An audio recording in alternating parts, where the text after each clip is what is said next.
133 சங்கீதம் முதல் 3 வசனத்தை வாசிப்போம். 133rd Psalm, first 3 verses, please read. இதோ சகோதரன் ஒருமித்து வாசம் பண்ணுகிறது, எத்தனை நன்மையும் எத்தனை இன்பமுமானது. அது ஆரோனுடைய சிரசின் மேல் ஊற்றப்பட்டு அவனுடைய தாடியிலே வடிகிறதும் அவனுடைய அங்கிகளின் மேல் இறங்குகிறதுமான நல்ல தைலத்துக்கும் எர்மோன் மேலும் சீயோன் பர்வதங்கள் மேலும் இறங்கும் பனிக்கும் ஒப்பாயிருக்கிறது. அங்கே கர்த்தர் என்றென்றைக்கும் ஆசீர்வாதத்தையும் ஜீவனையும் கட்டளையிடுகிறார். Behold, how good and how pleasant it is for brethren to dwell together in unity. It is like the precious ointment upon the head that ran down upon the beard, even Aaron's beard that went down to the skirts of his garments, as the dew of Hermon, and as the dew that descended upon the mountains of Zion. For there the Lord commanded the blessing, even life forevermore. இது தாவீது பாடின பாடல்கள் ஒன்றாக காணப்படுகிறது. And this is one psalm which was composed among the many psalms by David. வேதத்துல 120ஆம் சங்கீதத்திலிருந்து 134ஆம் சங்கீதம் வரையிலும் பிரயாணக்காரனுடைய சங்கீதம் என்று வாசிக்கிறோம். In this word of God from Psalm 120 to 134, we see these are the songs of degrees. இஸ்ரவேல் ஜனங்கள் தேவனை ஆராதிக்கும்படியாக எப்பொழுது போனாலும் பள்ளத்தாக்கின் வழியாய்த்தான் கடந்து போக வேண்டும். The people of Israel, whenever they wanted to serve, whenever they wanted to worship God, they would go through that valley. சில சந்தர்ப்பத்தில் சகோதரிமாரால் சேர்ந்து போவார்கள், சில சந்தர்ப்பத்தில் சகோதரிமார் சேர்ந்து போவார்கள். சகோதரிமார் சேர்ந்து போவாங்க, சில சகோதரிமார் சேர்ந்து போவாங்க. Sometimes, as they go towards God's worship, some of these brethren would join together. At other occasions, the sisters will go in groups. அவர் 7 விதமான பண்டிகை கொண்டாட வேண்டும். And why should they observe these feasts and festivals? அந்த பண்டிகை கொண்டாடும்படியாக அவர்கள் கடந்து போய் கொண்டே இருப்பார்கள். And to observe these feasts, they would be proceeding. பள்ளத்தாக்கு வழியாக எருசலேம் நோக்கி போக முடியாத ஜனங்கள் கூட்டமாக கர்த்தருடைய பாடலை பாடிக்கொண்டே போவார்கள். And as they are marching on towards Jerusalem, when they go through these valleys, and in groups, they will be singing songs in the praise of God. சாதாரணமாக பள்ளத்தாக்கு வழியாக போகும்போது ஒரு மனுஷன் ஒரு சிறு சத்தம் போட்டால் அது எக்கோவாக எதிரொலி அடிக்கும். In ordinary sense, supposing when all the people join together and then shout, there will be the resonance, there will be the echo. பெரும் கூட்டமாக இஸ்ரவேல் ஜனங்கள் பிரயாணப்பட்டு போகும்போது கர்த்தருடைய பாடலை சந்தோஷத்தோடு பாடி போகும்போது ஏதோ ஆயிரக்கணக்கான ஜனங்கள் பாடுவது போல அந்த பாட்டின் சத்தம் எதிரொலித்து எல்லா இடங்களிலும் அந்த பாட்டு சத்தம் கேட்கும். So when these Israelites march forward towards Jerusalem to worship their God in groups and companies, when they are shouting, when they are singing about the praises of God, their voice of the singing will be echoing, and it will be as though thousands of people are shouting the praises of God. ஒரு தடவை பேசினா திரும்பி அந்த சத்தம் கேட்டுக்கொண்டே இருக்கும். And one time, when they speak, that voice will be echoed back. காடுகளில் வசிக்க முடியாத சிங்கமானது ஒரு இடத்திலிருந்து கர்ஜித்தா அந்த சிங்கத்தின் சத்தம் எல்லா இடங்களிலும் துடிக்கும் என்று கேள்விப்பட்டிருக்கோம். See, this is a common sense that supposing in a forest when a lion is roaring, that the noise of that roaring will be echoed throughout that forest land. அந்த காடுங்க பல பகுதியில் வசிக்க முடியாத அது மிருகங்கள் சத்தத்தை கேட்டா பக்கத்துல தான் சிங்கம் சத்தம் போடுவதாக அது நினைக்கும். And those beasts, which are there inhabiting that forest land, when they hear that roaring voice of that lion, they will be terrified, thinking that the lion is very close by. உடனே அது பயந்து நானாவது சிதறி போகும்போது இந்த சிங்கமும் அது கூட தாரும் வேகமாக ஓடி அதை பிடித்து அவைகளை சாப்பிடும். So these beasts, they would get terrified and they would be running for fear, and when they remain scattered like that, then the lion will run after them and tear and eat them.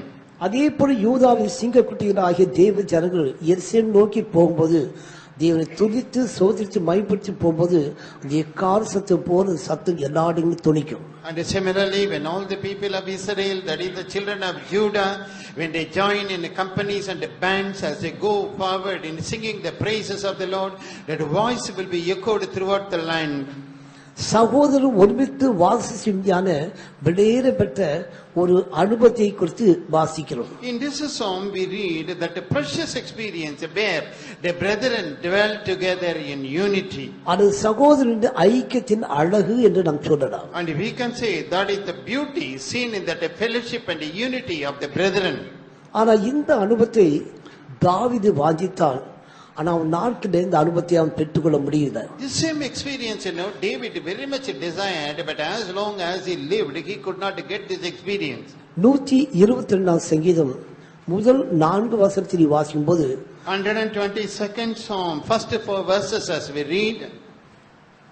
கர்த்தருடைய ஆலயத்துக்கு போவோம் வாருங்கள் என்று எனக்கு அவர்கள் சொன்னபோது மகிழ்ச்சியாயிருந்தேன். எருசலேமே, உன் வாசல்களில் எங்கள் கால்கள் நிற்கலாயிற்று. எருசலேம் இசைவினைப்பான நகரமாய் கட்டப்பட்டிருக்கிறது. அங்கே இஸ்ரவேலுக்கு சாட்சியாக கர்த்தருடைய ஜனங்களாகிய கோத்திரங்கள் கர்த்தரின் நாமத்தை ஸ்தோத்திரிப்பதற்கு போகும். I was glad when they said unto me, Let us go into the house of the Lord. Our feet shall stand within thy gates, O Jerusalem. Jerusalem is builded as a city that is compact together. Whither the tribes go up, the tribes of the Lord, unto the testimony of Israel, to give thanks unto the name of the Lord. இங்கே தாவீதுடைய அனுபவத்தில் ஒரு பகுதியை குறித்து வாசிக்கிறோம். And here we read a part of the experience of David. இந்த தாவீது அனுபவத்துல தேவனுடைய ஆலயத்துக்கு போய் தேவனை ஆராதித்து வரும்படியான அனுபவத்தை அவன் பெற்றிருந்தான். And in this psalm we see that this King David had got that experience, the practice of going to the temple of God to worship that God. ஆனா நாட்கள் போக போக அவன் ஜீவித்துல இந்த அனுபவத்தை அவன் பெற்றுக்கொள்ள வேண்டும் என்று நாம் பார்க்கின்றோம். நாட்கள் போக போக இந்த அனுபவத்தை அவன் இழந்து போனான் என்று பார்க்கின்றோம். And as we read the history of this David, we see that as days pass by, this David lost that experience of going there to worship him. சங்கீதம் 42 சங்கீதம் முதல் 4 வசனத்தை வாசிக்கும் போது அவன் அதற்காக ஏங்குவதாக வாசிக்கிறோம். In Psalm 42 we read that this David is longing for that experience. சங்கீதம் 42 முதல் 4 வசனம். 42 Psalm, the first 4 verses. மானானது நீரோடைகளை வாஞ்சித்து கதறுவது போல தேவனே என் ஆத்துமா உம்மை வாஞ்சித்து கதறுகிறது. என் ஆத்துமா தேவன் மேல், ஜீவனுள்ள தேவன் மேலேயே தாகமாயிருக்கிறது. நான் எப்பொழுது தேவனுடைய சந்நிதியில் வந்து நிற்பேன்? உன் தேவன் எங்கே என்று அவர்கள் நாள்தோறும் என்னிடத்தில் சொல்லுகிறபடியால் இரவும் பகலும் என் கண்ணீரை எனக்கு உணவாயிற்று. முன்னே நான் பண்டிகை ஆசரிக்கிற ஜனங்களோட கூட நடந்து கூட்டத்தின் களிப்பும் துதியுமான சத்தத்தோட தேவாலயத்துக்கு போய் வருவேனே. இவைகளை நான் நினைக்கும் போது என் உள்ளம் எனக்குள்ளே உருகிறது. As the hart panteth after the water brooks, so panteth my soul after thee, O God. My soul thirsteth for God, for the living God. When shall I come and appear before God? My tears have been my meat day and night, while they continually say unto me, Where is thy God? When I remember these things, I pour out my soul in me. For I had gone with a multitude, I went with them to the house of God, with a voice of joy and praise, with a multitude that kept holy day. முன்னே நான் பண்டிகை ஆசரிக்கிற ஜனங்களோடு கூட நடந்து கூட்டத்தின் கடிப்பும் துதியுமான சத்தத்தோடு தேவாலயத்துக்கு போய் வருவேனே. இவைகளை நான் நினைக்கும் போது என் உள்ளம் எனக்குள்ளே உருகிறது என்று 4 வசனத்தில் வாசிக்கிறோம். In the verse 4 we read, When I remember these things, I pour out my soul in me. For I had gone with the multitude, I went with them to the house of God, with a voice of joy and praise, with a multitude that kept the holy day. கடந்த நாட்களுடைய அனுபவத்தை அவன் நினைத்து பார்க்கின்றான். So this David is remembering his past experience. தேவ ஜனங்களோடு கழித்து பூரித்து கழித்து சந்தோஷப்பட்டு போன அனுபவங்களை குறித்து அவன் இப்பொழுது ஆராய்ந்து பார்க்கிறான். And now he is remembering, he is recollecting those precious experiences where he would join together with the people of God with the joy of praise and thanksgiving. He would go to the presence of God. மானானது நீரோடை வாஞ்சித்து கதறு போல என் ஆத்மா தேவனை நோக்கி கதறுது என்று சொல்கிறான். And he says, as a heart pants after the water brooks, so pants my soul after God. கர்த்தருடைய தன்னுடைய ஆத்மா குறித்து ஒரு பாரத்தோடு தாவீது சொல்வதை வாசிக்கிறோம். So here we read that the thirst and the longing which this David had for his God.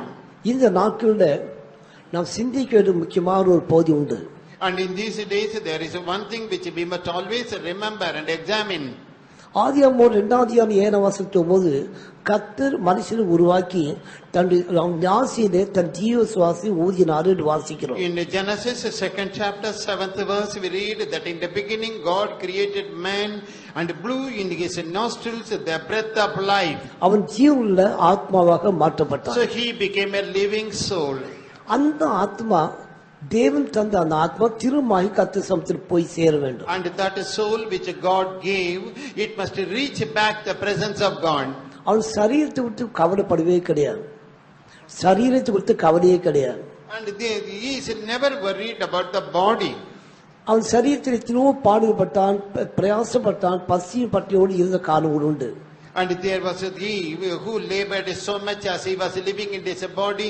He sweated it out and he toiled day and night, but doesn't matter.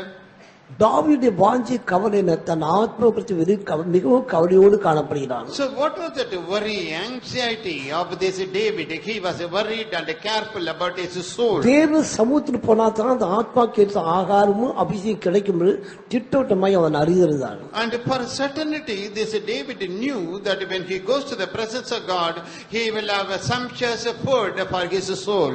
இந்த அனுபவம் இல்லாதனாலே அவன் தவிக்கிறதை வேதத்தில் வாசிக்கிறோம். And because he lost this experience, we read in the word of God that he was very much annoyed over that. தன் ஆத்மாவை அவன் தேற்றுகிறதாய் வாசிக்கிறான். And he is speaking to his soul.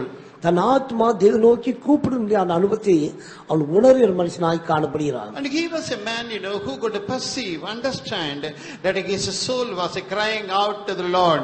தேவ ஜனங்கள் இந்த நாட்களிலே நீங்கள் எதை குறித்து கவலையுள்ள மக்களாய் காணப்படுகிறீர்கள்? And you, the people of God, in these days, about what you are careful and anxious.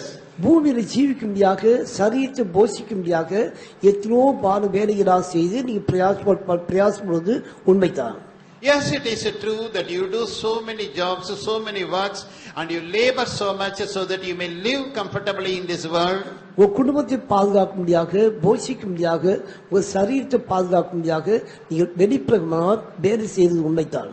Yes, it is true that you are laboring, you are spending so much of time day by day so that you may preserve your health and your body, so that you may nourish your family.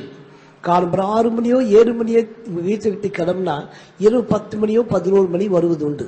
So many of you may leave your home by 6 or 7 in the morning and you will be returning to your house late in the night by about 8 or 9.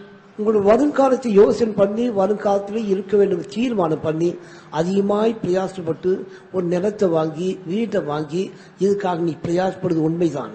It is true that you are worried and you are anxious about your future and therefore you labor so much. You buy a piece of plot or you build a house or buy. ஆனா உங்களுடைய ஆத்மா குறித்து பாரம் உண்டான் பண்ணி ஆராய்ச்சி பாரு. But you must examine whether you have the real concern and burden about your soul. ஒரு இடத்துல ஒரு புத்தகத்துல ஒரு காரியத்தை குறித்து நான் வாசித்தது. In a particular book I read about a particular incident. ஒரு பெரிய பணக்காரன் தன் மரிக்க போன்பதை அறிந்த பிற்பாடு தன்னுடைய கல்லறை குறித்து மிக கவலைப்பட்டு வருஷ கணக்காக இந்த கல்லறை உண்டாக்கும்படியாய் பிரயாசப்பட்டான். Here was a very rich man and he came to know that he was about to die and therefore he wanted to somehow buy a sepulchre where he would be interned. தான் மரித்த பிற்பாடு தன் சரீரத்தை அடக்கும்படியாக ஒரு நேர்த்தியான இடத்தை தெரிந்து கொள்வதற்கு மாசக்கணக்காக ஆனது. So months together this man was searching for a fine place where his body would be buried after his death. தான் விருப்பமான இடத்தை தெரிந்து கொண்டு அதுக்கு விலையேறப்பட்ட பணத்தை செலவு பண்ணி அந்த நிலத்தை தன் சொந்தமாக்கினான். So finally he spotted that a particular area and he spent a lot of money and he bought it and made his own. பிறகு டிசைனர் அல்லது இன்ஜினியரை கூப்பிட்டு அந்த கல்லறை எந்த திசையில கட்ட வேண்டும், எப்படி கட்ட வேண்டும், எவ்வளவு உயரமாய் கட்ட வேண்டும், எவ்வளவு ஆழமாய் கட்ட வேண்டும் என்பதை அவன் தீர்மானம் பண்ணினான். Then after that he called for the designer, that engineer, and then he shared with him his ideas as to how deep his sepulchre must go, how tall it should be and how beautiful it should appear. இதுக்காக வருஷ கணக்காக தன் நேரத்தை செலவு பண்ணினான். And for this purpose he was spending year after year. நல்ல அந்த கல்லறை பார்க்கறது அழகான கல்லறையை கட்டி மொசைக்கினால எல்லாம் மூடி ஆயத்து பண்ணினான். And he, with the beautiful stones, he built his own sepulchre, and with the mosaic stones, he laid the platform for that, and he got it ready. பிறகுதான் அவனுக்கு ஒரு இளைப்பாறல் கிடைத்தது. And after that only he had a rest in his heart. இனிமேல் என்னுடைய சரீரத்தை அடக்க பண்ண ஒரு நல்ல இடத்தை செலக்ட் பண்ணி நல்ல கரையை கட்டினேன் என்று சொல்லி திருப்திப்பட்டான். And he got satisfied. See, I have purchased a very good area, built a good sepulchre to bury my body. அவனுக்கு பழக்கப்பட்ட ஒரு ஊழியக்காரர் இருந்தார். But there was a servant of God with whom he was so close. அந்த ஊழியக்காரர் இவருடைய படுமொழியான பிரயாசங்களால் நன்றாய் கவனித்து பார்த்தார். And that servant of God was looking keenly all this labor that this man was taking. ஒரு நாள் அவர் தனிமையா இருக்க முடியாத நேரத்தில் அவர் போய் சந்தித்தார். So one time this rich man was alone and this servant of God met him. உடனே அவர் புகழ்ந்து பேச ஆரம்பித்தார். And then he started to praise him. நீங்க எவ்வளவு ஞானமா செய்திருக்கிற அவரும் அருமையா நீ செய்திருக்கிறீர்கள் சொன்னார். And then he said, see how wisely and how beautifully you have constructed a sepulchre ஒரு for you. நேர்த்தியான ஒரு இடத்துல அருமையான இடத்தை நீ கண்டுபிடித்து அந்த இடத்துல நீ இவ்வளவு அருமையான வேலை செய்தீர்கள் என்று புகழ்ந்து பேசினார். And then he told him, see, you found out a very good place and you have constructed a very good structure. வருஷக்கணக்காக தான் பிரயாசப்பட்டதை குறித்து மேன்மையா பேசின கேட்ட உடனே ஒரு பெரிய சந்தோஷம் உண்டானது. So year after year, this rich man was laboring, and when he heard the other man appreciating him, he felt happy. பிறகு அன்பாய் பேசுற ஒரு காரியத்தை குறித்து கேட்டார். And at that time he asked one thing. ஐயா, இந்த சரீரத்தை அடக்க முடியாக இத்தனை வருஷ காலமாக நீங்க பிரயாசப்பட்டு தூங்காமல் என்ன கார்த்தி செய்தீர்கள, உங்களுக்குள்ள ஒரு ஆத்மா உண்டு என்பது நீ அறியறீங்களான்னு கேட்டார். And then that servant of God said, sir, all these years you sweated it out, you toiled so much to choose a place to buy a sepulchre, but were you ever worried and did you ever think about your soul? இந்த சரீரம் இன்னையோ நாடி அழிந்து போற சரீரம் தான். And after all, this physical body will get will be stinking and decay today or tomorrow. இந்த சரீரமாய் கூட்டுக்குள் ஒரு விலையேறப்பட்ட ஆத்மா உண்டு, அது தேவனத்தில் போகணுமே, அதுக்காக நீ என்ன பிரயாசப்பட்டீன்னு கேட்டார். And then he asked him, within this cage that is the physical body, there is a precious soul, and where will it go? Did you labor for that? இந்த சரீரம் பூமிக்கு சரீரம், அதனால நீ பிரயாசப்பட்டு பூமியில ஒரு கல்லறை வைத்து அதை அடக்கணும் முடியாக நீ தீர்மானம் பண்ணது நல்லதுதான் என்று சொன்னார். And he said, it is good. See, this body is only physical body of this earth. You have struggled so much to bury it decently. It's all good. ஆனா தேவனத்தில் அனுப்பப்பட்டு இந்த ஆத்மா உன் சரீரத்தில் இருக்குது, அது தேவனத்தில் போகணுமே, அது குறித்து நீங்க என்ன கவலைப்பட்டுன்னு கேட்டார். And then he asked him, see, you have got a soul which was sent into your body by God, and one day it will reach back the presence of God. Are you anxious about its future? உடனே அவர் உணர்வு மக்களாகி தான் செய்த தவறு உணர்ந்தார். And immediately, that is said, that rich man understood that a fault he committed. இத்தனை வருஷ காலமாக இந்த சரீரத்தை அடக்க பண்ணும்படியாக இவ்வளவு பிரயாசப்பட்டனே, அதுக்கு முன்பாக அந்த மரித்து போன அந்த ஆத்மா எங்க போயிருக்கும்? And all these years, that to bury my body, I have taken so much of efforts, but before that, if I had died, where my soul would have gone? இத்தனை நாட்கள் தான் பட்ட பிரயாசத்தை குறித்து மிகவும் துக்கப்பட்டு என் நாட்களை வீணாக்கிட்டேனே என்று சொல்லி ஆத்மா ஈரேறும்படியாக வேதத்தை வாசித்து தன் ஜீவத்தை பரிசுத்தமாக்க முடியாது பிரயாசப்பட்டார். And see, all these years I have wasted for nothing.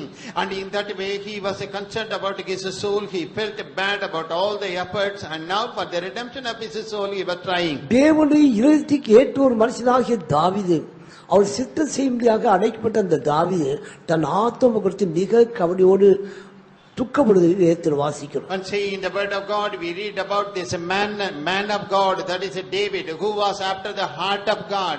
He was very much concerned about the well-being of his soul. இந்த ஆத்மா ஒரு இளைப்பான ஸ்தலத்துக்கு போக வேண்டும் என்றால் நாம் என்ன செய்ய வேண்டும்? Supposing this soul is to go to a place of rest, what are we to do?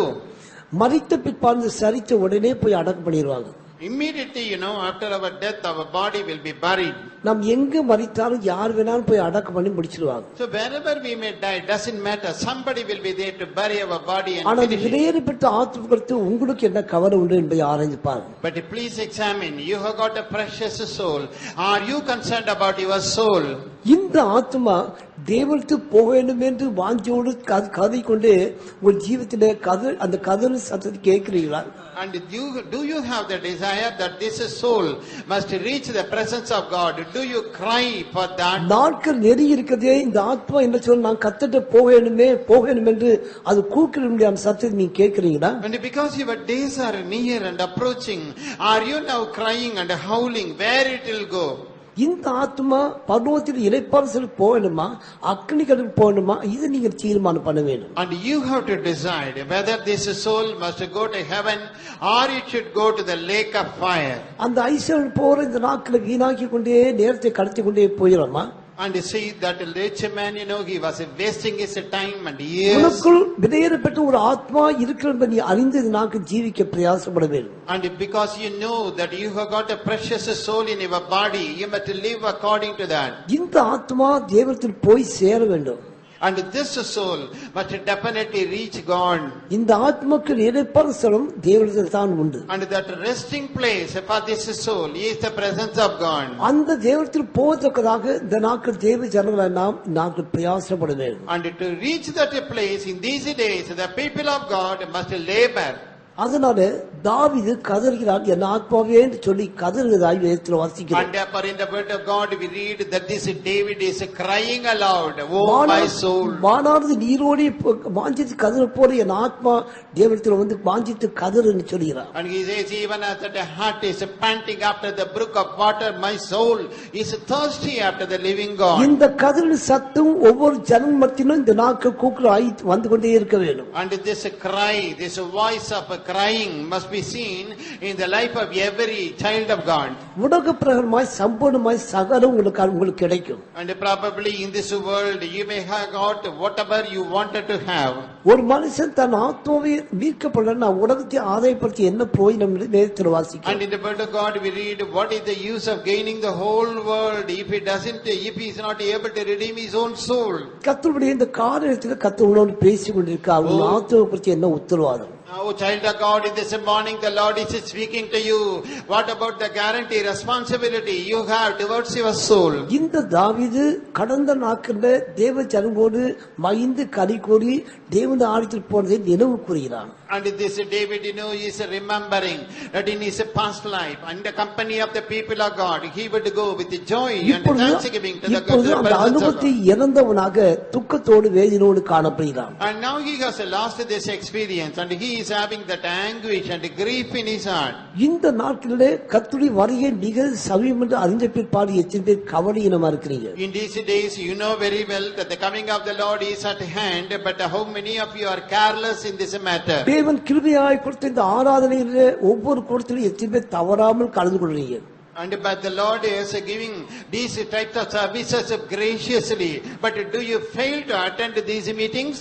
ஒருத்தர் மரித்து போனா ஞாயிற்றுக்கிழமை ஆராதனை கிடையாது, ஒன்று கிடையாது. Supposing a person dies, then he will not have any more Sunday service or worship. யாராவது ஒருத்தர் கல்யாணமோ அது முக்கியமான காரியம் தான் ஞாயிற்றுக்கிழமை ஆராதனை தேவை கிடையாது. And supposing there is a wedding ceremony, then you stop coming to the Sunday morning service. நீ வேலை செய்யும் நேரத்தில் ஞாயிற்றுக்கு ஒரு வேலை வச்சுதான் அதுதான் முக்கியம், தேவன் சமூகம் முக்கியம் கிடையாது. So in your work spot, supposing they ask you to attend office on a Sunday morning, then you do that. No எத்தனை more பேர் service. இந்த வருஷத்தை ஆரம்பித்து இந்த வருஷம் இந்த நாள் வரையிலும் எத்தனை கூட்டங்களை நீ தவிர்த்திருக்கிறீங்க? And how many of you can say you have attended so many meetings? Almost all the meetings right from the starting of this year. எத்தனை கூட்டத்தை வர முடிந்திருந்தும் அதை தவிர்த்து கவலையிடமாய் உலக காரியங்கள் கடந்து போயிருக்கிறீங்க? But how many of you, even though you were in a place and position to come and attend all the meetings, you avoided and went away தேவனுடைய elsewhere? கோபாக்கிலே இந்த நாட்கள் வரும் என்பதை நீ நிச்சயத்தோடு அறிந்திருக்க வேண்டும். And you must have a certainty that the wrath of God will one day come upon us. எபிரேயர் 10ஆம் அதிகாரம் 25 வசனம் 26 27 வசனம் 3 வசனத்தை வாசி. Hebrews 10th chapter 25 to 27. சபை கூடி வருதலை சிலர் விட்டு விடுகிறது போல நாமும் விட்டுவிடாமல் ஒருவருக்கொருவர் புத்தி சொல்ல கடவோம். நாளானது சமீபத்து வருகிற எவ்வளவாய் பார்க்கிறீர்களோ அவ்வளவாய் புத்தி சொல்ல வேண்டும். சத்தியத்தை அறிவை அடைந்த பின்பு நாம் மனப்பூர்வமாய் பாவம் செய்வர்களாயிருந்தால் பாவங்களின் நிமித்தம் செலுத்தத்தக்க வேறொரு பலி இனி இராமல் நியாய தீர்ப்பு வரும் என்று பயத்தோடு எதிர்பார்க்குதலும் விரோதிகளை பட்சிக்கும் கோபாக்கினையுமே இருக்கும். மோசேயின் பிரமாணத்தை தள்ளுகிறவன் இரக்கம் பெறாமல் 2-3 சாட்சியின் வாக்கினாலே சாகிறானே.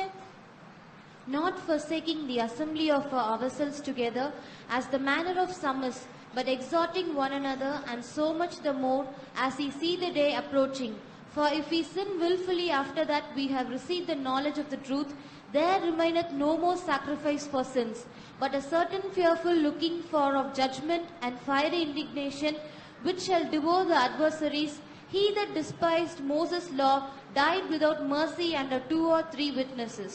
சபை கூடி வருவதை சிலர் விட்டு விடுவது போல நீங்களும் விட்டு விடாமல், Not forsaking the assembling of ourselves together as the manner of some is.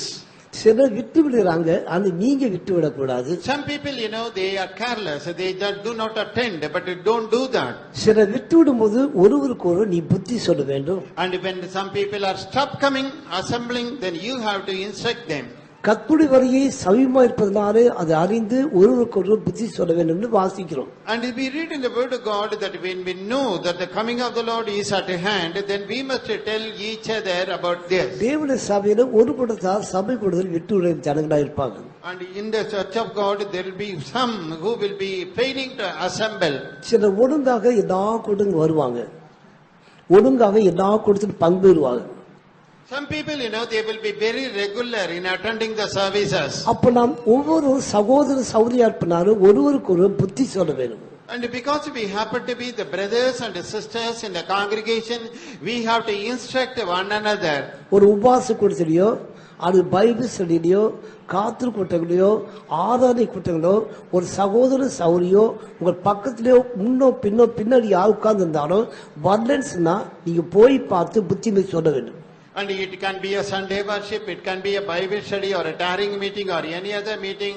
That person who is sitting next to you, if he or she is missing, then go visit them and tell them, instruct them. இல்லையென்றால் அந்த ஆத்துவத்தை ரத்தப்படி கர்த்தர் உங்கள்கிட்ட கேட்பார். Because regarding that particular soul, the Lord will ask you one day. நார்மலா பாருங்க, ஒரு பக்கத்துல வடக்கம் போறதா உட்காருவீங்க. And you see, normally speaking, every one of you will have your own place in the hall. பின்னாடி யார் பாத்தீங்க, முன்னாடி யார் பாத்தீங்க, சைடுல யாருன்னு பாத்துங்க. முன்னாடி பின்னாடி சைடுல யாரு நீ பாத்துங்க. And you don't.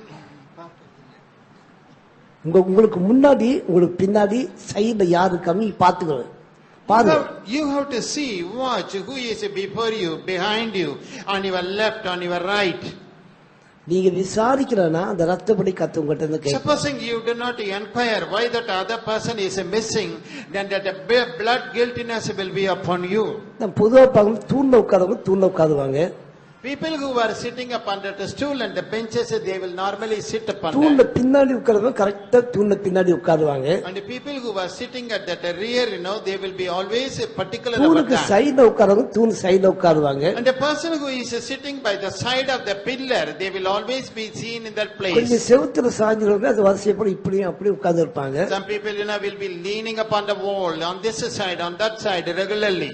ஏன்னா பழக்கப்பட்ட ஒரு சேர்ல உட்காருவாங்க, கரெக்டா அந்த சேர்ல வந்து உட்காருவாங்க. People who are accustomed to sit in the chair will be finding their place regularly. ஒருவரை ஒருவர் நீ விசாரிக்கிறீங்களா என்பதுதான் கர்த்தர் பார்ப்பார்.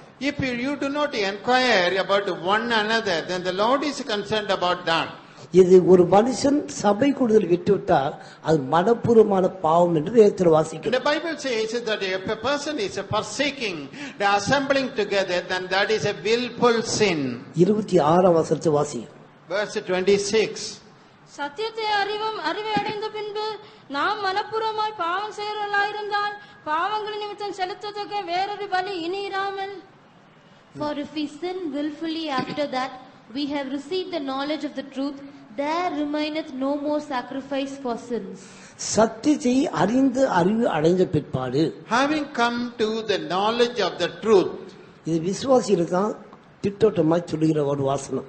And to the believers only, this word is coming specifically. ஏன்னா தொடர்ந்து வந்து சத்தியத்தை அறிந்து நாம் படிப்படியாய் ஆவிக்குள்ள வளர்ந்து கொண்டே வருகிறோம். Because continually you are coming and attending the assembly and you come to know more about the Lord. சில புதிய ஆட்கள் வராங்க, சபை குறித்து தெரியாது, ஒன்றும் தெரியாது. சில பேர் வருவாங்க போவாங்க, அவரை குறித்து சொல்லப்படவில்லை. And about the new souls, the Bible doesn't speak about them. They come, they go, they don't know much about the Lord. சத்தியத்தை அறிந்த தேவனை விசுவாசிகள், சத்தியத்தை அறிந்த விசுவாசிகள் ஒருவர் ராம் இருந்தா நீ விசாரிக்க வேண்டும். And if a person knows the truth and yet doesn't come to the assembly, then you must find out why. சத்தியத்தை அறிந்த விசுவாசிகள், சத்தியத்தை அறியாத புதிய ஆத்மன் வந்தாலும் ஒருவேளை அவன் சகோதரரை விட்டுவிட்டால் நீ விசாரித்து புத்தியை சொல்ல வேண்டும். And if you who know the truth and have come to the knowledge of the Lord, for a newcomer, supposing he doesn't come, you can meet him and also advise. ஒரு மனுஷன் தேவ சமூகத்தில் வரவில்லை என்றால் அவன் மனப்பூர்வமாய் பாவம் செய்கிற மனுஷன் என்று வேதம் திட்டவட்டமாய் சொல்கிறது. The Bible is very clear. It is telling that if a person doesn't come to the assembly, then he is willfully sinning. உன் சரீரத்தை பாதுகாக்கும்படியாக, வருங்காலத்துக்காக, உன் குடும்பத்தை பாதுகாக்கும்படியாக நீ வேலைக்கு முக்கியத்துவம் கொடுத்து திரிகிறாய். You are giving lot of importance to your work on this earth so that you may preserve your body, so that you may have a good future. உன் ஆத்மாவுக்கு நீ கவலை இல்லாதனால அது மனப்பூர்வமான பாவம் என்று வேதம் சொல்கிறது. Because you are not worried, you are not anxious about your soul. The Bible says that it is a willful sin. இன்னைக்கு நீ 15 நாள் நீ வேலைக்கு போறனா 15 நாள் சம்பளத்தை வச்சு நீ உன் குடும்பத்தை நடத்த முடியாதா?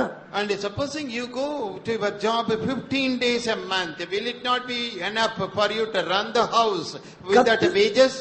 கர்த்தர் சமூகத்தில் வந்து அவர் ஆதரிக்க முடியாத முக்கியத்துவம் கொடுத்து அதனால உன் மாச சம்பளத்துல பணம் குறைந்தா அந்த சம்பளத்தை ஈடு பண்ண முடியாதா கர்த்தரால? And when you desire the presence of the Lord and with a longing you come to the presence of the Lord, spend lot of time before him, can you not with that little wages, can you not manage your expenses? சகோதரனே உன்னையும் உன் கணவனும் மனைவியும் பிள்ளைகளை கர்த்தர் பாதுகாக்க மாட்டாரா? Oh brother, sister, cannot God preserve you and your children? கால்களை கவனிச்சு பார், பறவைகளை கவனிச்சு பார் சொல்றாங்க, அதுக்கு போஷிக்கலையா? And look unto the birds, look unto the fowls of the heaven, the தேவன் கிருபையாய் who is feeding them? அந்த ஆத்துமக்களை நீ கவனித்து ஜீவித்து நீ கர்த்தரில் போகலாம் என்று நினைக்க கூடாது. And if you are not careful about your soul and about the coming of the Lord, then you can't be caught up. நான் மனப்பூர்வமாய் பாவம் செய்கிறவராய் இருந்தால் பாவங்கள் நிமித்தமாக செலுத்தத்தக்க வேறொரு பலி இல்லாமல் வாசிக்கிறோம். Here we read, if we sin willfully, after we have received the knowledge of the truth, there is no more sacrifice for sin. சத்தியத்தை அறிந்த ஜனங்களே இந்த வாரம் சரி என்னால் வர முடியலன்னு சொல்லிட்டு நீ சாக்குபோர் சொல்லிவிட்டு நாளைக்கு நீ வந்து கர்த்தாவை மன்னி சொன்னா கர்த்தர் மன்னிக்க மாட்டார். Having known the truth, when you come to the church and the next time you don't come, ask the Lord, please forgive me, the Lord will not forgive you. ஒரு முக்கியமான காரியம் ஏதோ ஒரு காலத்துல போனேன் என்னால் வர முடியும்னு சொல்லி தேவனுடைய ஊழியக்காரருக்கு நீ சாக்குபோர் சொல்ல வேண்டாம். You cannot give a lame excuse saying I had something very important, I could not come to the meeting. இதே ஆன்டிசிட்ல 15 வருஷத்துக்கு முன்னாடி நடந்த ஒரு சம்பவத்தை சொல்லிறேன். I want to tell you what happened regarding an incident that took place 15 years ago. இந்த கூட்டம் கீழ இருந்தது. And this hall, was there அப்போ ஒரு downstairs. விசுவாசி வந்து சொன்னா என் மனைவி ஏறக்குறைய 4 மணிக்கு விரியக்காரங்க இறந்து போனார்கள். And then one believer came and said, see, my wife died approximately 4 hours before. சில நாட்களாக வியாதிப்பட்டிருந்தாங்க, என் பிள்ளைக்கு தான் சொல்லி பிள்ளை வீட்டுக்கு வந்துட்டாங்க.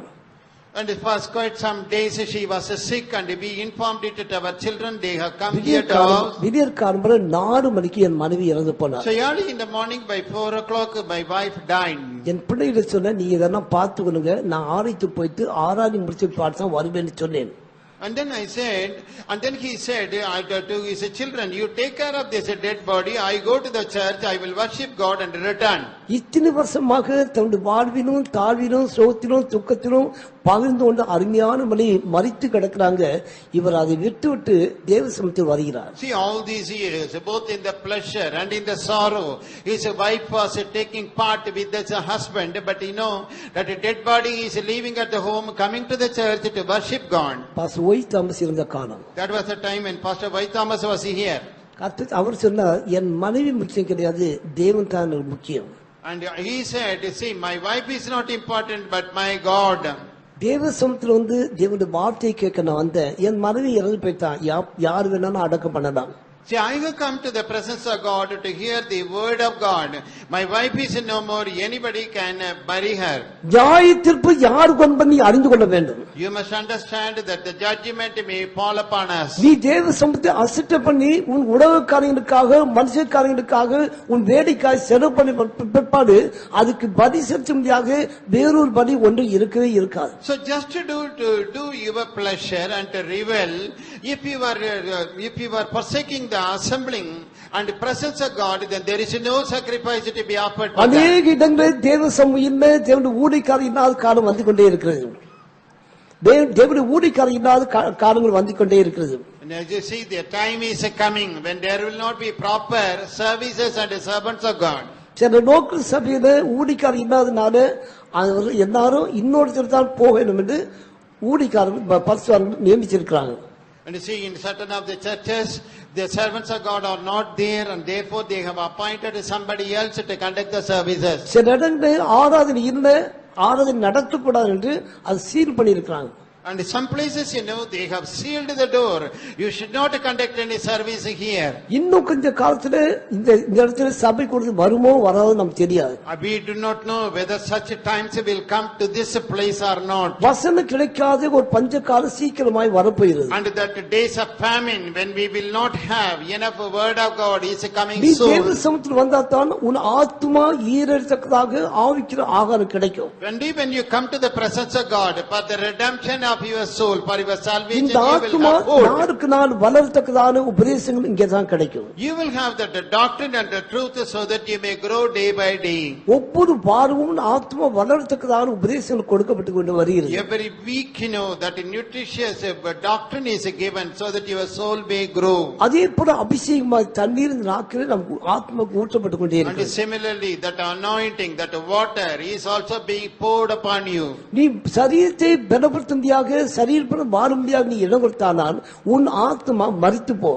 And that your body may grow, that you may be healthy. If you are laboring, then your உன் soul ஆத்மா will be there. உன் ஆத்மா மரித்து போவதற்காக உனக்கு எப்படி நியாயத்தீர்ப்பு கர்த்தர் தருவார்? எப்படிப்பட்ட நியாயத்தீர்ப்பு தருவார்? Supposing your soul is perishing, then what type of judgment God will mete out? நாளுக்கு நாள் இந்த ஆத்மாவுக்கு ஆகாரம் கிடைக்கல, தண்ணீர் கிடைக்கல, படிப்படியாக பலவீனப்பட்டு அது மரித்து போ. Day by day, supposing the soul doesn't get the food and the water, then it will slowly die. நாளைக்கு இந்த சரீரம் மரித்து போனா இந்த ஆத்மா எங்க போகும்? So tomorrow, if this body dies, where will the soul go? இந்த ஆத்மா கத்துட்டு போறனா கர்த்தர் நியாயம் தீர்க்க மாட்டாரா? If that soul doesn't reach God, will not God judge you? அதனால் செலுத்தத்தக்கதான வேறு பலியே கிடையாது. There is no more sacrifice which we can offer to God for this. 27 வசனத்தை வாசிங்க. Verse 27. நியாய தீர்ப்பு வரும் என்று பயத்தோடு எதிர்பார்க்குதலும் விரோதிகளை பட்சிக்கும் கோபாக்கினையுமே இருக்கும். But a certain fearful looking for of judgment and fiery indignation which shall devour the adversaries. நியாய தீர்ப்பு வரும் என்று நீ எதிர்பார்த்து கொண்டே இருக்க வேண்டும். And you must be looking for that day of judgment. எந்த நேரத்துல கர்த்தர் உன்னை நியாயத்துக்கு ஆயத்தமா இருக்கிறார். And any time the Lord is ready to judge us. தேவனுடைய கோபாக்கினை உன்மேல் வரும். And the wrath of God will come upon you. உன்மேல் மட்டுமல்ல உன் குடும்பத்தின் மேலும் வரும். Not only upon you, but upon your family members also. அந்த கோபாக்கினைக்கு பாத்திரவானா நீ மாறாதடி இந்த நாளிலே கர்த்தர் கொடுக்க முடியாத இந்த சத்தியத்தை அறிந்து தேவன் கொடுக்க முடியாத எல்லா குற்றங்களும் நீ தவறாமல் வரும்படியாக கர்த்தர் வாஞ்சிக்கிறார். So that the wrath of God may not fall upon you and your family members. The Lord is warning you so that you may come honor the Lord in His presence in all the times of the services. மானானது Neerodi வாஞ்சித்து கதற போடு இந்த நாட்கள் நீ ஒரு கதறு வந்து கொண்டே இருக்க வேண்டும். Even as the deer is panting after the water brook, in these days you must have that type of desire and longing for your Lord. ஒரு கொடுத்து நீ வரலன்னா ஒரு நாள் சாப்பிடாத மாதிரி தான் இருக்கும். ஒரு நாள் சாப்பிடாத. You do not come and attend a meeting one time, it is equal to not eating one time. இந்த நாட்களில் தேவஜனமே ரகசிய கிறிஸ்தவ ஜீவித்தை ஒட்டி நீ ஆராய்ந்து பார். In these days you must examine closely about your personal life. குடும்பத்தினுடைய நெருக்கத்தின் மத்தியிலும் இடுக்கத்தின் மத்தியில அந்த ரகசிய கிறிஸ்தவ ஜீவிக்கிறாங்க. And in the midst of distresses and the problems, secret Christians are living. அவர்கள் ஒரு கூட்டத்தோட வர முடியாத பல சந்தர்ப்பம் உண்டு. வர முடியாத சந்தர்ப்பம் உண்டு. There are occasions when they cannot come out and attend the church. குடும்பத்தின் காரியங்கள், மதத்தின் காரியங்கள், ஜாதி காரியங்கள் இதில் அவங்களை அமைக்க கொண்டே இருக்கிறது.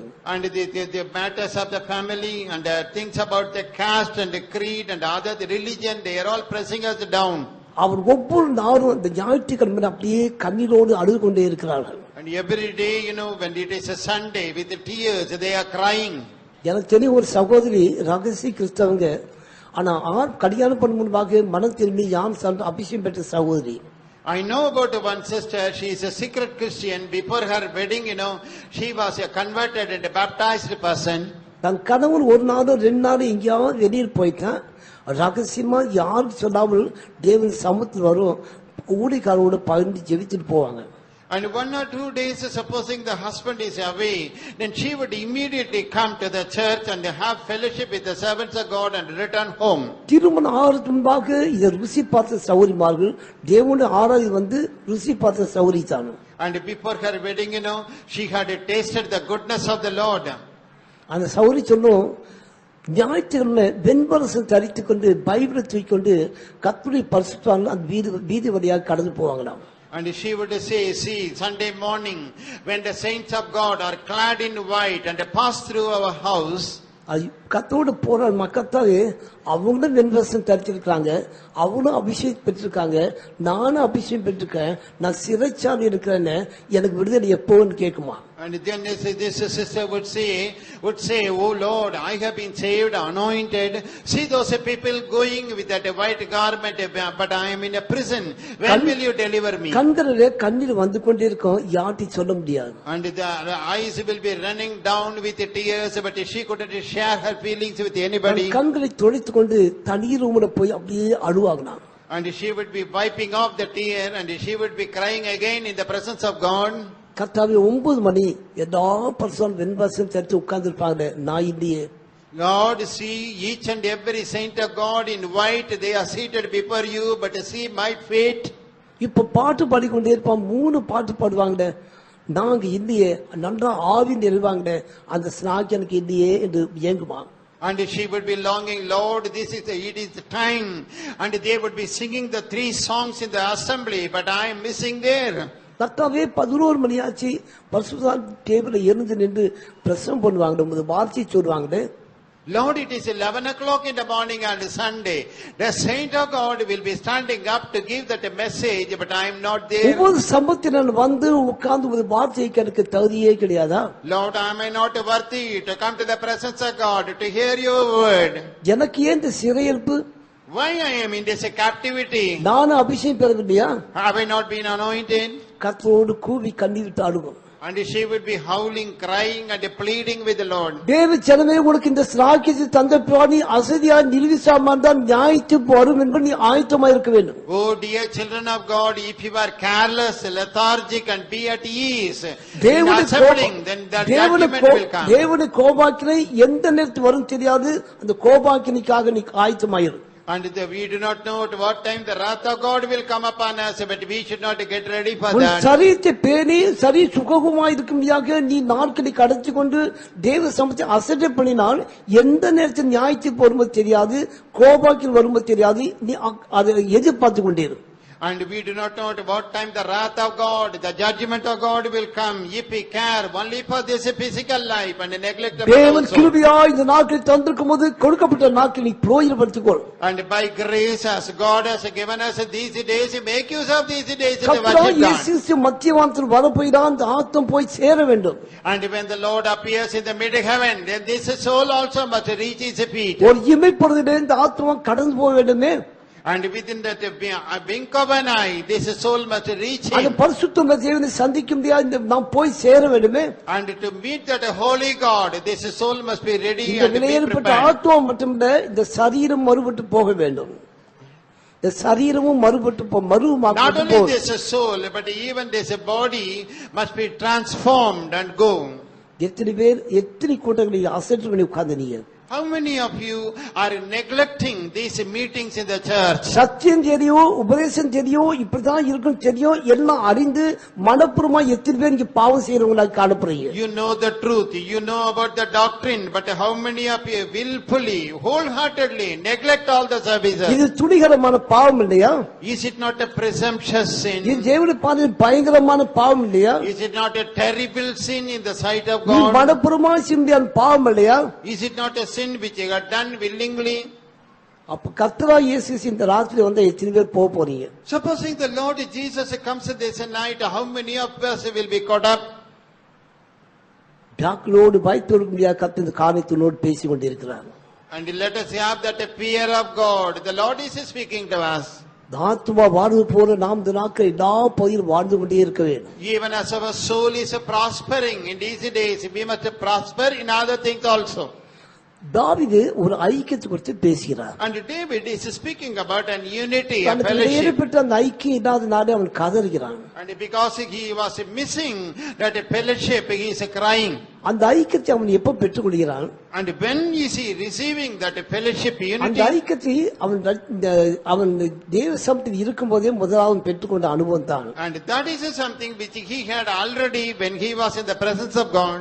அவன் அபிஷேகம் பெற்ற நாட்களும் அது முன்பாக இருந்த ஒரு நிறைவேற்பட்ட அனுபவம். When he received that anointing, he had this type of a precious, blessed experience.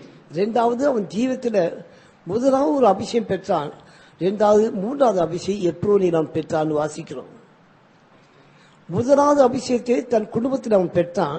இரண்டாவது மூன்றாவது அபிஷேகத்தை எப்போது அவன் பெற்றான். And he received for the first time that anointing, but the second and the third time, when he got that anointing, பிரிந்து கிடந்த ரெண்டு கூட்டத்தாரை அவன் அபிஷேகம் பெற்ற பாடு ரெண்டு கூட்டத்தார் இணைக்கப்பட்டார். ரெண்டு கூட்டத்தார் அபிஷேகம் பெற்ற பிற்பாடு இணைக்கப்பட்டார் என்று வேதத்தில் வாசிக்கிறோம். and in the word of God we read that those two groups of people which were separated, when they were united, he got anointed. யூதா கோத்திரமும் இஸ்ரவேல் கோத்திரம் பிரிந்த கோத்திரம் திருமாக தாவீதில் வந்து தங்களை ராஜாவாக அபிஷேகம் பண்ணினார் என்று வாசிக்கிறோம். And we read here that these Israelites, the tribes of the Israelites and the tribe of Judah, when they joined together, they anointed this David again. ஒன்றாக்கப்பட்ட அனுபவத்தை அவன் அனுபவிக்கிறான். And he is allowing where the place where they were united. நேரம் இல்லாதனால மற்ற காரியம் நான் கடந்து போயிறேன். Because of want of time, I pass on to the next.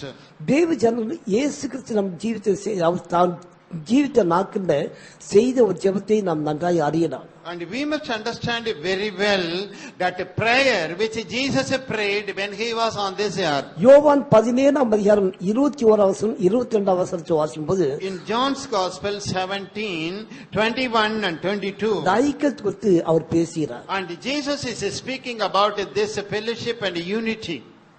அவர்கள் எல்லாரும் ஒன்றாயிருக்கவும், பிதாவே நீர் என்னை அனுப்பினதை உலகம் விசுவாசிக்கிறதற்காக நீர் என்னிலேயும் நான் உம்மிலேயும் இருக்கிறது போல அவர்கள் எல்லாரும் நம்மில் ஒன்றாயிருக்கவும் வேண்டிக் கொள்ளுகிறேன். நாம் ஒன்றாயிருக்கிறது போல அவர்களும் ஒன்றாயிருக்கும்படி நீர் எனக்கு தந்த மகிமையை நான் அவர்களுக்கு கொடுத்தேன்.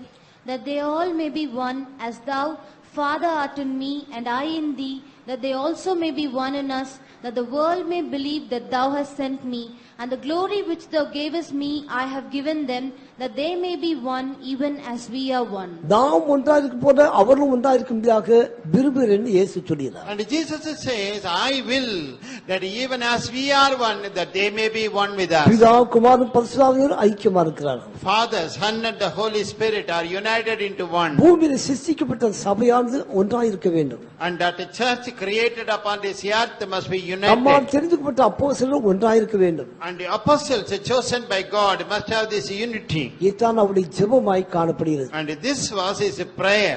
இந்த ஒன்றாக்கும் முடியாத அனுபவம் பரிசுத்தாவினால் தான் நாம் பெற்றுக்கொள்கிறோம். And by Holy Spirit only we have got this experience of unity. 1 கொரிந்தியர் 12ஆம் அதிகாரம் 13ஆம் வசனத்தை வாசிங்க. 1 Corinthians 12 verse 13. நாம் யூதராயினும் கிரேக்கராயினும் அடிமைகளாயினும் சுயாதீனராயினும் எல்லாரும் ஒரே ஆவியினாலே ஒரே சரீரத்திற்குள்ளாக ஞான ஸ்நானம் பண்ணப்பட்டு எல்லாரும் ஒரே ஆவிக்குள்ளாகவே தாகந்தீர்க்கப்பட்டோம். For by one Spirit are we all baptized into one body, whether we be Jews or Gentiles, whether we be bond or free, and have been all made to drink into one Spirit. பரிசுத்தான அபிஷேகத்தினால நாம் ஒன்றாக முடியாத விதேற படமுத்துன்னு வருகிறோம்.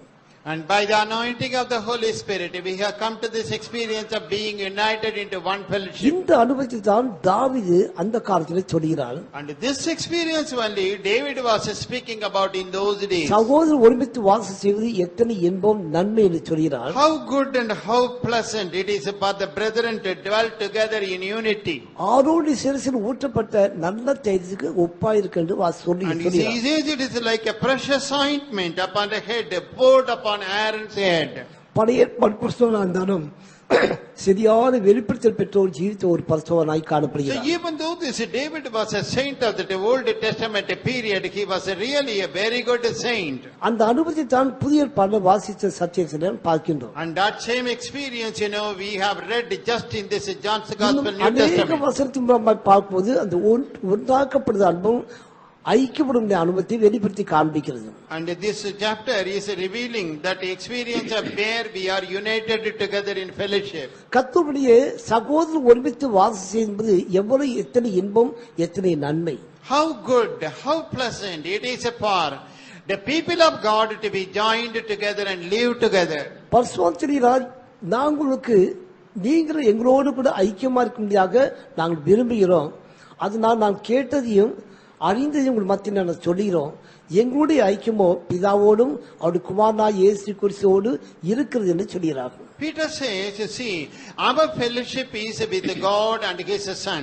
We are telling you about this fellowship so that you may have fellowship with us. தேவனுடைய பரிசுத்தவான் 24 பேரும் கர்த்தர் சமூகத்தில் காணப்படுகிறார்கள். தேவ சமூகத்தில் பரிசுத்தவான்கள் காணப்படுகிறார்கள். In the presence of God, the saints of God are seen. இதற்காக எல்லாத்தையும் விட்டு கர்த்தருக்காக ஊழி செய்யும்படியாக தேவனுடைய ஊழியக்காரர் வந்திருக்கிறார். And the servants of God had forsaken everything on this earth to serve God, and they are night and day before God. ஆனா விசுவாசிகளுக்கு அந்த அனுபவம் கிடையாது. மனைவி உண்டு, கணவன் உண்டு, பிள்ளைகள் உண்டு, வேலை உண்டு. But the believers don't have this much experience because they have got a house, wife, children, other things. அதனால தேவனுடைய அப்போஸ்தலத்தினால் எங்களுடைய ஐக்கியம் பிதாவோடு குமாரனோடு கூட இருக்கிறது. And that is why the apostle says our fellowship is with God the Father and the Son. அதனால் நீங்களும் எங்களோடு கூட ஐக்கியமா இருக்கும்படியாக நாங்கள் வாஞ்சிக்கிறோம். And therefore we desire that you be united with us in our fellowship. நீங்கள் எங்களோடு கூட ஐக்கியமா இருந்தால் நீங்களும் பிதாவோடு குமாரனோடு ஐக்கியப்படலாம் என்று சொல்கிறார். And he says if you are united with us, then you will have fellowship with the Father and with the Son. இந்த விதையை பெற்று ஐக்கிய வாழ்க்கையில் என்னன்னா இப்படி கர்த்தர் வரை போக முடியும். And when you do not have this type of precious fellowship, how can you be caught up in the எப்படி rapture? இந்த ஆத்மா சரீரம் கர்த்தர் வரை மறுபட்டு போக முடியும்? Then how can this body, this soul be transformed and be caught up? அப்போஸ்தலர் 2ஆம் அதிகாரம் 42ஆம் வசனத்தை இது வாசிக்கும் போது Acts of the Apostles 2:42. அப்போஸ்தலர் உபதேசத்திலும் நிலைத்திருந்தார்கள், அப்போஸ்தலர் ஐக்கியத்திலும் நிலைத்திருந்தார்கள். They continued in apostolic doctrine and fellowship. அப்போஸ்தலர் கூட ஐக்கியமானது நிலைத்திருந்தார்கள். ராபோஜனத்தில் ஐக்கியமானது நிலைத்திருந்தார்கள். அப்போஸ்தலர் கூட ஜெபத்திலும் நிலைத்திருந்தார்கள். They were continuing in the closeness of the apostles in the doctrine, and through prayer in the law in the Lord's table they were having the கடைசி fellowship. மட்டும் இந்த 4 காரியங்களும் உறுதியா இருந்தார்கள் வேதத்தில் வாசிக்கிறோம். And we read in the word of God that in these 4 things they were steadfast till the இது end. நிமித்தமாக அவர் ஜீவித்து வந்த அநேக உபத்திரங்கள் பாடுகள் நிந்தை மத்தியில அவர் தைரியமாய் நிலைத்திருந்தார் என்று தான் வாசிக்கிறோம். And because of this, among much of affliction and tribulation, those people continued steadfast in these 4 aspects. அப்போஸ்தலர் உபதேசத்துல நீங்க நிலைத்திருக்கிறீங்களா? Are you abiding steadfast in the apostolic doctrine and fellowship? எத்தனோ சத்தியங்களை கேட்கிறீங்க, உபதேசங்களை கேட்கிறீங்களா? அதுல நீ கடைபிடித்து நிலைத்து நிக்கிறீங்களா? Every day you are hearing about the truth and the doctrine, but are you keeping them? Are you steadfast in that? சென்ற வாரத்திலே பரிசுத்தவான் மூலமாக எத்தனையோ சத்தியங்களை சொன்னால் அந்த சத்தியத்தை பிடித்து கொண்டு அதுல நிலைத்து நிக்கிறீங்களா?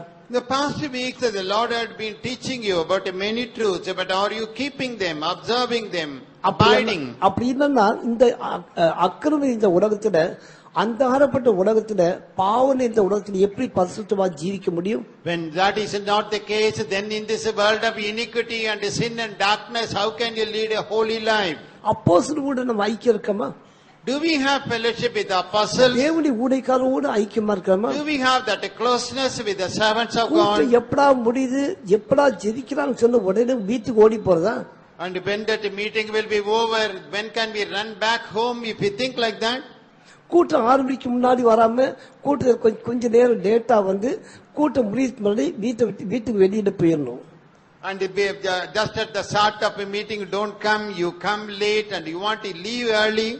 பல இடங்கள்ல விசுவாசி வந்தானா கூட்டம் முடிய பாடு ஒவ்வொரு விசுவாசி வந்து ஊழியக்கார பார்த்து தங்களுடைய பிரச்சனை சொல்லி ஜெபம் பண்ணி தான் போவாங்க. In many places, once the meeting is over, the believers will come personally, meet the servants of God, tell them about the problems, prayed over and then leave. ஊழியக்காரங்க வீட்டுக்கு வரல, இங்க விசிட்டிங் வரல, இந்த மாசம் வரல, குற்றம் சொல்ல மட்டும் பெரிய குற்றம் சாட்டுறதுக்கு நாம் தைரியமா இருக்கிறோம். And the servant of God who has not visited our home for 1 month, see, they got to grieve as a complaint. பரிசுத்தவான் இதயத்தில் எப்படி நாம் இடம் பெற முடியும்? How can we find a place in the heart of the servant of God? உங்களை பரிசுத்தவான் எப்படி தூக்கி சுமக்க முடியும்? How can the servant of God carry you and bear you?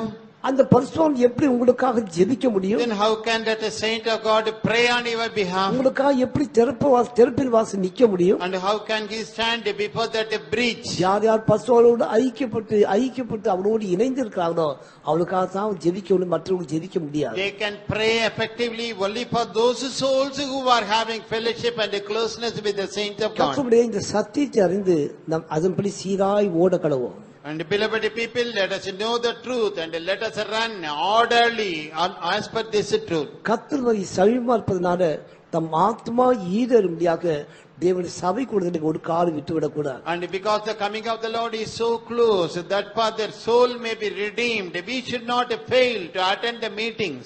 இந்த ஐக்கியமானது வெளியேற பெற்ற அபிஷேக தைலத்தினால உண்டாகிற ஒரு ஐக்கியம் என்று வாசிக்கிறோம். And we read that this is that fellowship, that unity, that is something precious which comes out of anointing of the Holy Spirit. அந்த நல்ல தைலம் அல்லது விலையேறப்பட்ட தைலம் என்று பார்க்கின்றோம். And read that it is a good oil and it is a precious ointment. இதுல 5 பொருட்களை குறித்து வேதத்தில் வாசிக்கிறோம். Regarding 5 different things we read in the word of God. Yatra 30 அதிகாரம் Exodus 30, 23, 24, 25 3 வசனங்களை வாசிப்போம். 23, 24, 25. மேன்மையான சுகந்த வர்க்கங்களாகிய சுத்தமான வெள்ளை போலத்தில் பரிசுத்த ஸ்தலத்தின் சேக்கலின்படி 500 சேக்கல் இடையையும் சுகந்த கருவாப்பட்டையிலே அதில் பாதியாகிய 250 சேக்கல் இடையையும் சுகந்த வசப்பில் 250 சேக்கல் இடையையும் இலவங்கப்பட்டையில் 500 சேக்கல் இடையையும் ஒலிவ எண்ணெயில் 1 குடம் எண்ணெயும் எடுத்து அதனால் பரிமள தைலக்காரன் செய்வது போல கூட்டப்பட்ட பரிமள தைலமாகிய சுத்தமான அபிஷேக தைலத்தை உண்டு பண்ணுவாயாக. அது பரிசுத்த அபிஷேக தைலமாயிருக்க கடவது. Take thou also unto thee principal spices of pure myrrh 500 shekels, and of sweet cinnamon half so much, even 250 shekels, and of sweet calamus 250 shekels, and of cassia 500 shekels, after the shekel of the sanctuary, and of oil, olive, and hin, and thou shalt make it an oil of holy ointment, an ointment compound after the art of the apothecary. It shall be an holy anointing oil. பரிசுத்த தைலத்தை 5 விதமான பொருட்களால் உருவாக்கப்படுவேன். And this holy oil is prepared out of 5 ingredients. முதலாவது வெள்ளை போலம். First, myrrh. அது கசப்பான அனுபவத்தை வெளிப்படுத்தி This காண்பிக்கும். represents a bitter life. கர்த்தருக்காக பாடுபடும் ஜீவிதத்தை அது வெளிப்படுத்தி This காண்பிக்கும். is revealing that we suffer on account of the Lord. அவருடைய பாடுகளிலே நாம் ஐக்கியப்படும்படியாக அந்த அனுபவம் நமக்கு வலியுறுத்துகிறது. And this is emphasizing that we must participate in the sufferings of Jesus. அவருடைய மகிமை அடையும்படியாக நாம் அவரோடு கூட பாடுபட வேண்டும். We have to suffer so that we may receive His glory. ஆளுகை செய்யும்படியாக அந்த பாடுகளை நாம் சகிக்க வேண்டும். That we may rule one day, we must endure the sufferings. ஞானஸ்நானத்தினாலே நாம் பாவம் இல்லாமல் ஆக்கப்பட்டோம். And by baptism, we have been delivered from sin. பாவம் போக நாம் கழுவப்பட்டோம். and we were washed of our sins. இந்த அனுபவத்தை நாம் பாதுகாக்கும்படியாக அந்த பரிசுத்தான அபிஷேகத்தை நாம் To பெற்றுக்கொள்கிறோம். preserve this experience only, we have been anointed with the Holy Spirit. 1 பேதுரு 4ஆம் அதிகாரம் முதல் 2 வசனத்தை வாசிக்கும்போது 1 Peter 4, first 2 verses. கிறிஸ்துவின் சிந்தையை நாம் தரித்து கொள்ளும் என்று வாசிக்கிறோம். There we read, put on the mind of Jesus. அவருக்காக நாம் பாடுபடும்போது சரீரத்தோடு இணைப்பாடு பெற்றுக்கொள்கிறோம். And when we suffer for the Lord, we receive a rest in our body. பாவம் இல்லாமல் சரீரத்தை ஜீவிக்கும் நாட்கள் வரையிலும் பாவம் இல்லாமல் ஜீவிக்கும் அனுபவத்தை அந்த கர்த்தருக்காய் பாடுபடுகிற அனுபவம் நமக்கு வழி நடத்தி கொண்டே போகும். Because we want to suffer for the Lord, that experience will give us a rest in this body and make us holy.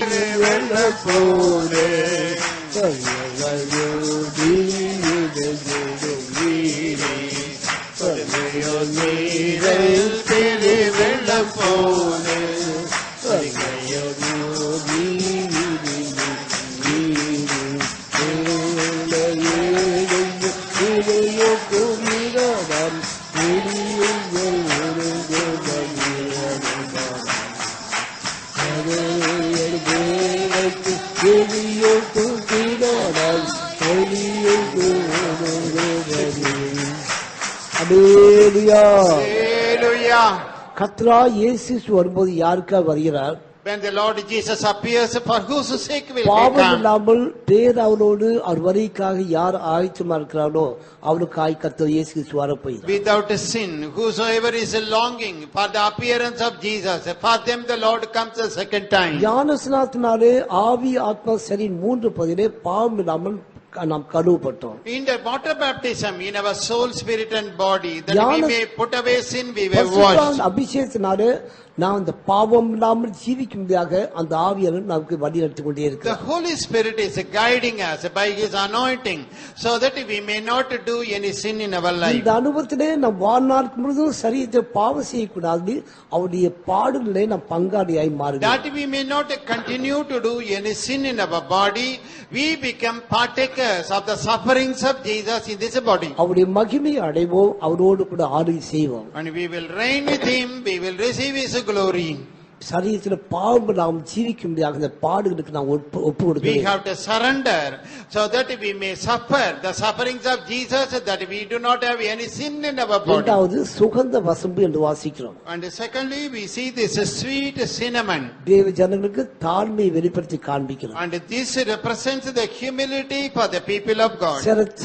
சிலர் பொதுவாகவே சரீரபரமா தாழ்மையை வெளிப்படுத்திக் கொண்டே Some இருப்பாங்க. people, outwardly, they will be revealing the humility. தாழ்மையா பேசுவாங்க, என்ன செய்வாங்க, சரீரபரமா தாழ்மையா இருக்கும். Yeah, they will appear very humble outwardly. ஆனா சூழ்நிலை சந்தர்ப்பம் போது உண்டான மனுஷன் பெருமை தான் வெளிவரும். But at the right time, their inward pride will manifest. ஆனா மனத்தாண்மையை நாம் அணிந்து கொள்ள வேண்டும். But we have to put upon humility. மனத்தாண்மை யாருக்கு உண்டோ அவன் பெருமை வராது, நேற்றைய ஒரு காலம் வராது. Whosoever has that humbleness of mind, that person will not be arrogant or proud. பெருமையுள்ளவருக்கு கர்த்தர் எதிர்த்து நிற்கிறார், தாழ்மையுள்ளவருக்கோ கர்த்தர் கிருபை The தருகிறார். Lord is resisting that proud, but He is giving grace to the humble. யார் யார் தங்களை தாழ்த்தி கொண்டே இருக்கிறார்களோ அவருக்கு கர்த்தர் கிருபை தந்து அவர் பாதுகாத்து கொண்டே Whosoever இருக்கிறார். is humbling himself repeatedly to them, God is giving new grace that preserves them. தாழ்மையுள்ள மக்களை கர்த்தர் உயர்த்தி கொண்டே And இருக்கிறார். the Lord is exalting the people who are humble. இந்த தாழ்மை ஜீவன் நமக்கு அவசியமாய் We காணப்படுகிறது. need very badly this type of humility. சுகந்த கருவப்பட்ட என்று 3வது பகுதியில வாசிக்கிறோம். And third, we see that the sweet calamus. அந்த மரத்தின் உள்பட்டையை அது வெளிப்படுத்தி காண்பிக்கிறது.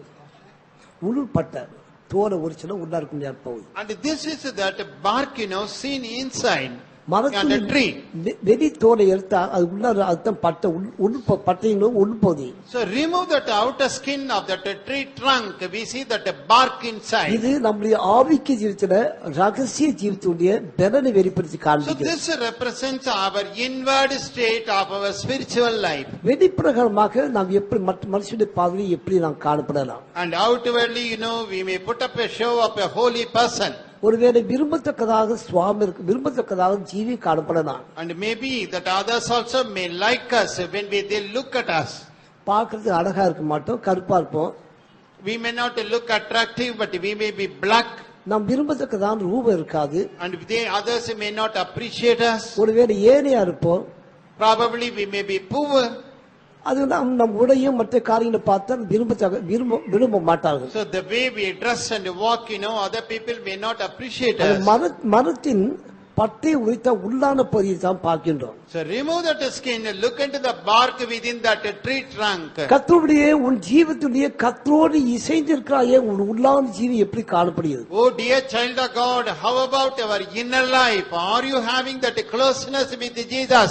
நான் கருப்பா இருந்தாலும் நான் அழகா இருக்கேன்னு வேதத்தில் வாசிக்கிறேன். The Bible says even though I am black, I am comely.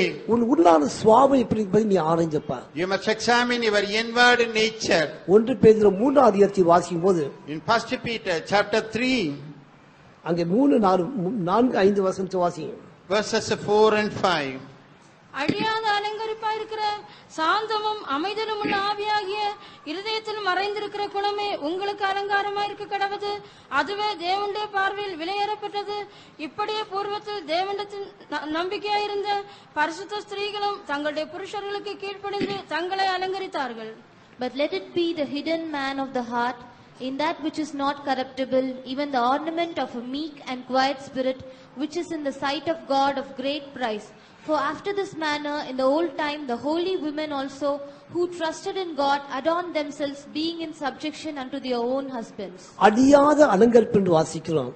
And here we see that ornament which is not corruptible. தேவனுடைய பார்வையிலே விலையேறப்பட்ட அலங்கரிப்பு என்று பார்க்கிறோம். And this is that adornment which is highly precious in the sight of God. அபிஷேகப்பட்ட தேவ ஜனமத்திலே இந்த உள்ளான அலங்கரிப்பு தேவன் பார்வையிலே விலையேறப்பட்டது. And in the sight of God, this inward adorning is very precious in the life of the anointed people. மனிதன் முகத்தை பார்க்கிறான், சரீர வளர்ச்சியை பார்க்கிறான், ஆனால் தேவமோ அவன் இதயத்தை பார்க்கிறான் வேதத்தில் The வாசிக்கிறோம். Bible says that a man is looking into the face, he is looking at his stature, but God is looking into the depth of the இந்த heart. மறைந்திருக்கின்ற உள்ளான இந்த விலையேறப்பட்ட அலங்கரிப்பாக சுவாபத்தை நீ தரிசித்திருக்கிறாய் என்பதை பார்க்க வேண்டும். And we must understand whether we have this precious nature of great price within us.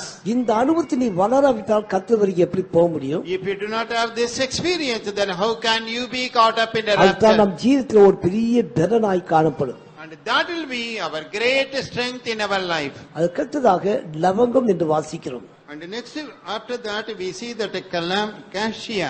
அது சுத்திரிப்பை வெளிப்படுத்தி காண்பிக்கிறது. That represents our sanctification. தேவ ஜனம் ஒவ்வொரு நாளும் தங்களை சுத்திரித்துக் கொண்டே இருக்க வேண்டும். Yeah, the people of God every day they must sanctify themselves. உள்ளும் புறமாக நமக்கு எத்தனையோ காரியம் உண்டு, அதை ஆராய்ந்து சுத்திரித்துக் கொண்டே இருக்க வேண்டும். Outwardly, inwardly, there are so many things in our life. We must examine, sanctify. கர்த்தருடைய வரியை மிக சமீபமான அதிகமான சுத்திரிப்பு நமக்கு அவசியமாய் காணப்படுகிறது. And the more and more of sanctification we need, because the coming of the Lord is drawing very close. உங்களுடைய சுவாபத்தை குறித்து உங்கள் நடக்கை அறிக்கை குறித்து ஜாக்கிரதையாக. You have to be wary, you have to be careful about your behavior, about your nature. உங்களுடைய பாதையை குறித்தும் உங்களுடைய பேச்சை குறித்தும் எல்லாவற்றையும் ஜாக்கிரதையா இருக்க வேண்டும். And regarding the way you talk, the way you look, you have to be careful. யாராவது உங்களை குறித்து குறை சொன்னா உடனே நன்றி செலுத்தி கொண்டு அந்த குறை இருக்குதான்னு ஆராய்ச்சி பார்த்து அது நிவர்த்தி செய்ய வேண்டும். Supposing somebody finds fault with you, then say thanks to that person. Examine whether you have it really and then make amends. பரிசுத்த பவுல் சொல்கிறார், மனுஷன் முன்பாகவும் தேவனுக்கு முன்பாகவும் மனுஷன் முன்பாகவும் குற்றமற்ற மனசாட்சி உடையவனாக இருக்க நான் பிரயாசப்படுகிறேன் சொல்கிறார். Saint Paul says that both before men and God, I want to have a conscience devoid of guilt. என் மனசாட்சி என்ன சொல்கிறது? யாரும் என்னை குற்றம் சாட்டவில்லை. My conscience says nobody is accusing me. என் மனசாட்சி சாட்சி சொல்கிறது தேவன் என்னை குற்றம் சாட்டவில்லை. My conscience is telling even God is not finding fault with me. இப்படிப்பட்ட மனசாட்சியுடன் நான் இருக்க நான் பிரயாசப்படுகிறேன் பவுல் சொல்கிறார். Saint Paul says I want to have this type of conscience. இப்படிப்பட்ட சுத்தியிருப்பை தான் இந்த கடைசி நாட்களில் கர்த்தர் தேவனுடைய மத்தியில் Yeah, வாஞ்சிக்கிறார். this is that type of sanctification which the Lord is expecting in the midst of his people in these last days. முடிவை என்னை குறித்து வாசிக்கிறோம். Finally, we read about that olive oil. தேவஜனங்கள் பரிசுத்தாவின் அபிஷேகத்தினால் நிறைந்து எப்பொழுதும் சந்தோஷமா இருக்க பிரயாசப்பட வேண்டும். And this shows that we must labor that we be glad by the anointing of the Holy Spirit all through. ஆனந்த சந்தோஷத்தோடு தேவனை கடி கூற வேண்டும். And with the voice of joy, we must rejoice in the presence of God. பிலிப்பியர் 4:4 வாசிக்கும்போது எப்பொழுதும் சந்தோஷமாயிருங்கள், திருமாய்ச்சலில் எப்பொழுதும் சந்தோஷமாயிருங்கள். In Philippians 4:4, be joyful. Again I say, rejoice always. கர்த்தருடைய பிள்ளைகள் பரிசுத்தாவின் அபிஷேகம் பெற்றவங்க உங்களுக்கு பாடு உபத்திரங்கள் கஷ்டங்கள் நிந்தை வந்தா ஆவினால் நிறைந்து அது சந்தோஷமாய் மாற்றிக்கொள்ள The வேண்டும். children of God, the anointed people at the time of suffering and affliction have that infilling and they have turned that experience into joy. உங்க குடும்பத்தில் நெருக்கங்கள் கஷ்டங்கள் பிரச்சனை வரும் அல்லது ஒன்றுமில்லாத தரித்திரம் வரத்தான் செய்யும். And in your family there will be distress, want and famine, but at that time you have to labor towards this. பலவிதமான சோதனை வழியாக உங்க குடும்பத்தை நடத்த முடியாத சூழ்நிலை உண்டாகும். And there will be times when your family is led through different trials and temptation. தேவன் அந்த நேரத்தில் உங்களுக்கு கிருபை தருவார். அது பரிசுத்தாவின் சந்தோஷத்தால் நிறைந்து அந்த அனுபவத்தை நாம் மேற்கொள்ள வேண்டும். And then the Lord will give grace at that time. We must have that anointing of the Holy Spirit and be joyful. இந்த அனுபவத்தை நாம் பெற்றுக்கொள்ள முடியாதால் கர்த்தர் வாஞ்சிக்கிறார். And the Lord is desiring that we must have this type of a way of life. இந்த அனுபவத்தை தான் தாவீது அனுபவித்தார். And this experience only David also experienced. இந்த அனுபவத்தில் போற ஜனங்கள் தான் ஐக்கியமா இருக்க முடியும். And only those people who go through this way can have fellowship. இந்த 5 அனுபவங்களும் பரிசுத்தாவின் அபிஷேகத்தினால் நாம் பெற்றுக்கொள்ள முடியாத விலையேறப்பட்ட காரியமாய் காணப்படுகிறது. And these are the things which we can receive by the anointing of the Holy Spirit. இந்த அபிஷேகம் பெற்ற தேவஜனங்கள் இந்த 5 விதமான அனுபவத்தில் போகணும் என்றால் என்னத்தான் தான் பிரிவினை வரத்தான் செய்யும், ஐக்கியம் இருக்காது.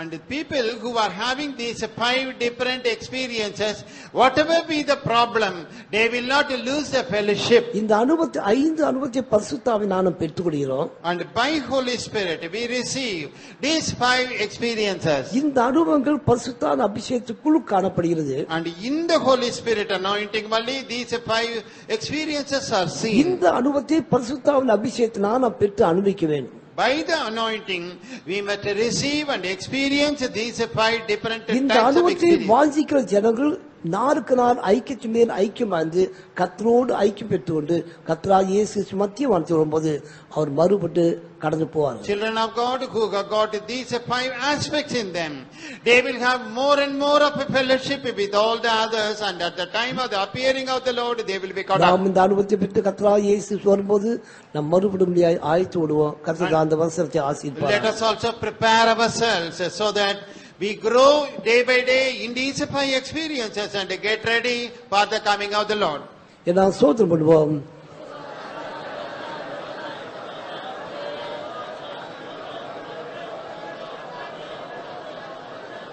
கர்த்தர் விலையேற்பட்ட அனுபவத்தில் உயிர்ப்பித்தார் முடியாய் ஸ்தோத்திரம் பண்ணுவோம். இந்த அனுபவத்தில் நாளுக்கு நாள் வளர்க்கத்தை உதவி செம்பியாய் ஸ்தோத்திரம் பண்ணுவோம். கர்த்தராகிய இயேசு மத்திய வாழ்வும்போது ஆத்மாவும் சரீரம் மறுபட்டு வரையில காணப்பட கர்த்தர் உதவி செய்வேன். அதுக்காக ஸ்தோத்திரம் பண்ணுவோம். இனிமே நடக்க முடியாத எல்லா வேலையில் கர்த்தர் பொறுப்பு நடத்த முடியாது ஸ்தோத்திரம் பண்ணுவோம். இந்த பவனியை கர்த்தர் பொறுப்பு நடத்த முடியாது ஸ்தோத்திரம் பண்ணுவோம். எல்லாரும் கலந்து கொண்டு சந்தோஷத்தோடு மகிழ்ச்சியோடு கடந்து போகும் உதவி செம்பியாய் ஸ்தோத்திரம் பண்ணுவோம். பிதாவாகிய தேவனுக்காய் ஸ்தோத்திரம் பண்ணுவோம். குமாரனாகிய இயேசு கிறிஸ்துவுக்காய் ஸ்தோத்திரம் பண்ணுவோம். பரிசுத்த ஆவியாகிய தேவனுக்காய் ஸ்தோத்திரம் பண்ணுவோம். எல்லா துதி கன மகிமை அவருக்கே செலுத்தி ஸ்தோத்திரம் பண்ணுவோம். ஜெபம் பண்ணுவோம்.